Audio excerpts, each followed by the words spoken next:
बिस्मिल्लाहिर्रहमानिर्रहीम, अस्सलाम वालेकुम। आप देख रहे हैं चौथा सुतून, मैं हूं जवाद फैज़ी।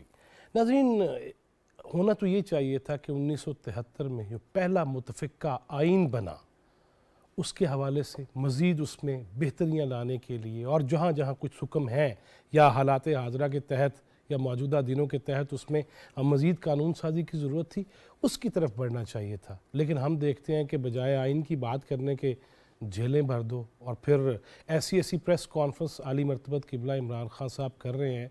वो आपने देखी होगी, कल जावेद अली के साथ बैठ के और कहते हैं जी कि नंगा करके मारते हैं। मतलब ये अफसोस है और मजाक बन चुका है कि जो अंदर जाते हैं खान साहब कहते हैं इसको नंगा किया गया, ज़्यादती की गई है। शाह महमूद कुरैशी साहब को तो कहना पड़ गया कि मुझे बवासीर है, लिहाजा पता नहीं इसी खौफ के तहत ही उन्होंने कह दिया भाई ये क्या है, हो क्या रहा है। दूसरी जानब चाहिए तो ये था कि सादगी कफ़ायत शारी मुहिम जो है, जो पॉलिसी है, उस पर अमल करें, सूरज की रोशनी से इस्तिफ़ादा हासिल करें, फजूल में बत्तियाँ शत्तियाँ बंद करें। लेकिन हम अजीब सी चीज़ें कर रहे हैं, हमें समझ ही नहीं आ रही कि कौमी पॉलिसी पे कैसे चलना है, मुल्क को बेहतरी की जानब कैसे लेके जाना है। और ख़ान साहब जेल बरो तहरीक, वो कल आमिर मीर साहब कह रहे थे कि 77 लोग लाहौर से हुए हैं, मुल्तान वालों ने तो कह दिया जुमे या हफ्ते को फिर इकट्ठे होंगे। KPK से एक गिरफ्तारी नहीं हुई। पूरी दुनिया में अजीब सा एक ड्रामा और उस पर हंसी और ठट्ठे हो रहे हैं कि पाकिस्तान में ये हो क्या रहा है। इसी पे बात करेंगे। लेकिन ख़ान साहब इल्ज़ाम लगाते हैं जी, कल भी उन्होंने कहा कि अदलिया को जो है वो डराने धमकाने की कोशिश की जा रही है मुबैना तौर पे पाकिस्तान मुस्लिम लीग नून और दीगर जमातों की जानब से। लेकिन ख़ान साहब ख़ुद अदलिया के बारे में क्या क्या कहते रहे हैं, आइए देखते और सुनते हैं। क्या सुप्रीम कोर्ट के जजेस के खिलाफ इस तरह की जुबान इस्तेमाल करने की किसी को इजाजत है? चौधरी इफ्तिखार नून लीग के ओपनिंग बैट्समैन है। चीफ जस्टिस इस पे फ्रॉड में शामिल था कि इसमें जस्टिस रंदे का बहुत बड़ा हाथ था। लेकिन चीफ जस्टिस साहब, आप बिके भी तो कितने सस्ते बिके। अब चौधरी इफ्तिखार नून लीग के ओपनिंग बैट्समैन है। चीफ जस्टिस इस पे फ्रॉड में शामिल था। पैर की उंगली ऊपर चली जाएगी। मैजिस्ट्रेट साहिबा ज़ेबा, आप भी तैयार हो जाए, आपके ऊपर भी हम एक्शन लेंगे। आप सबको शर्म आनी चाहिए। मैं फिर से कहता हूं कि ये जो अटैक्स कर रहे हैं अदलिया, इस तरह की जुबान इस्तेमाल करने की किसी को इजाजत है? हाँ जी, इस तरह की ज़बान इस्तेमाल करने की किसी को इजाज़त है? ख़ान साहब, आपकी ज़बान से तो ना फ़ौज बची, ना पार्लियामेंट बची, ना अदलिया बची, ना मीडिया बचा, ना कोई भी जो बचा कुचा रह गया, वो मैं शायद नाम भूल गया हूँ। लेकिन ये सब क्या है? अच्छा जी, कल ख़ान साहब ने जावेद अली और उस्मान डार साहब को साथ बिठाया पहलू में और कहा 10 नंगा किया गया था ना तुझे। लेकिन वो हुआ या नहीं हुआ आगे चल के बताते हैं। लेकिन ख़ुद फिर उनके वकील और फिर जो लोग बात कर रहे हैं कि यार नंगा तो नहीं किया, ख़ान साहब हर एक को नंगा करवा देते हैं। ये भी ज़रा समात कीजिएगा। उमरान जो दिन नंगा करवा जितना मैं ये मंदा ही नहीं नंगा है। इमरान करिए कर छड़ा नंगा नंगा जी। मैं भी इमरान मैं ले भाई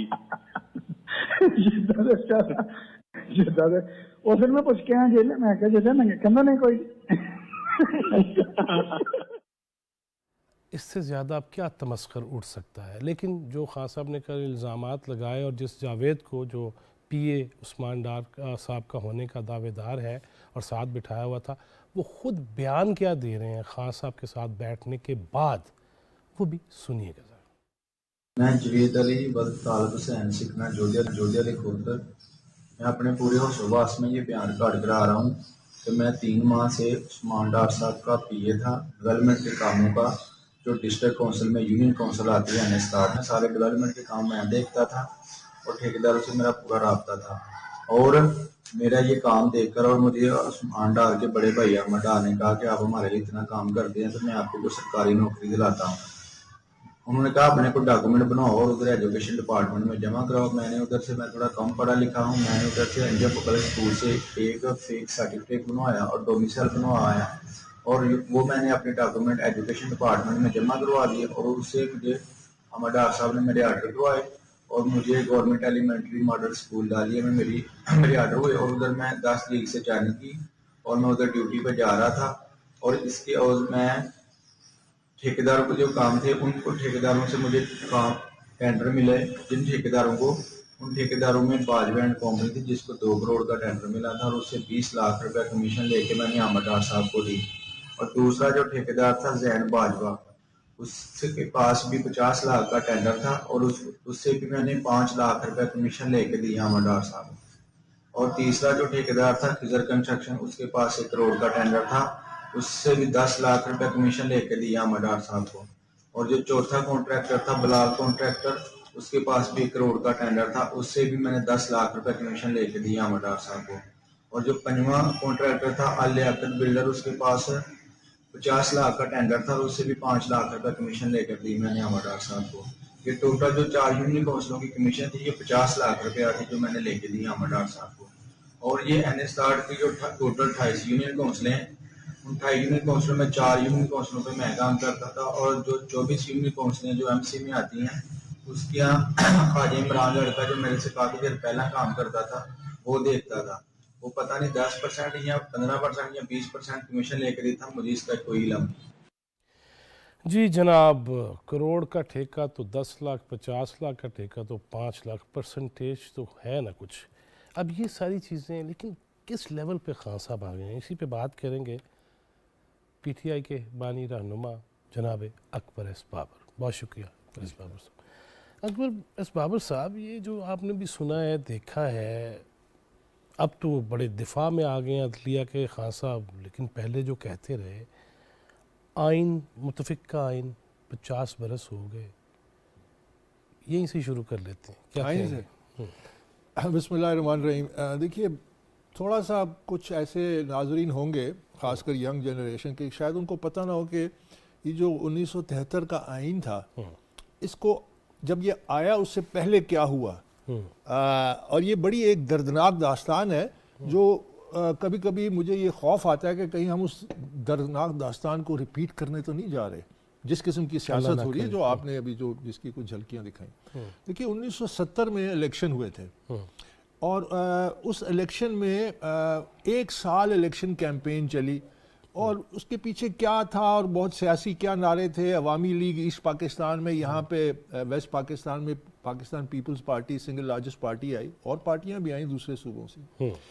لیکن وہ جو 1970 کے الیکشن تھے، اور اس کے بعد جو ایک سیاسی انتشار ہوا، اور اس سیاسی انتشار کو سیاسی قیادت مینیج نہ کر سکی، اس میں اسٹیبلشمنٹ کا بھی رول تھا، اس وقت ملٹری ڈکٹیٹر تھے اقتدار میں، ہاں، لیکن ایک الیکشنز انہوں نے کرائے، یحییٰ خان نے۔